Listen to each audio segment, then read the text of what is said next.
Recently हमने अमूल के curd की टेस्टिंग की, कप वाले वेरिएंट की भी और पाउच वाले वेरिएंट की भी। कप वाला पास हो गया, पाउच वाला फेल हो गया। लैब टेस्ट में फेल होने के बाद भी अमूल की मस्ती तो देखो।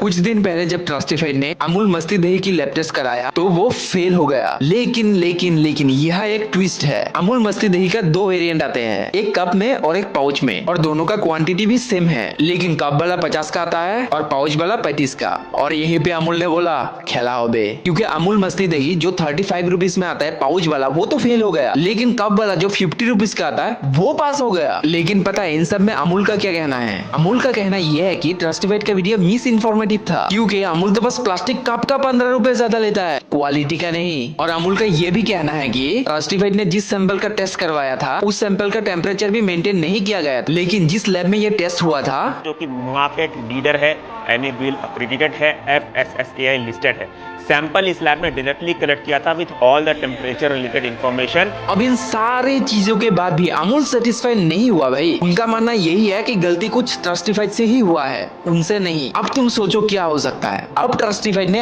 अमूल के अकॉर्डिंग ही फिर से उसी अमूल मस्ती दही का टेस्ट करवाया, सैंपल फिर से कलेक्ट किया गया, टेम्परेचर भी मेंटेन करके रखा और उसका फोटो प्रूफ भी रखा। पर वो सैंपल फिर अमूल के ही ऑफिशियल स्टोर से। हमने लैब से बहुत ही स्पेशल रिक्वेस्ट थी कि सैंपल को जब लिया जाए तो उसके टेम्परेचर रिकॉर्ड की फोटो खींच लिया, जब वो लैब में पहुंचे तभी उसका टेम्परेचर रिकॉर्ड की इमेज क्लिक कर लिया जाए। जैसे कि आप देख सकते हैं कि ये दोनों temperature well within safe conditions है। And you know what, Amul Masti Dahi 30 rupees वाला फिर से फेल हो गया। अब भाई मुझे देखना है अमूल क्या बहाना देता है। और हाँ, जब तक इसका कोई सोल्यूशन नहीं निकल जाता, अमूल कोई सुधार नहीं लाता, प्लीज ये वाला अमूल मस्ती दही मत खरीदो, मत खाओ। मैं मिलता हूँ तुमसे अगली रील में, तब तक तुम जिम में मसल तोड़ते रहो और रिकवरी लेते रहो।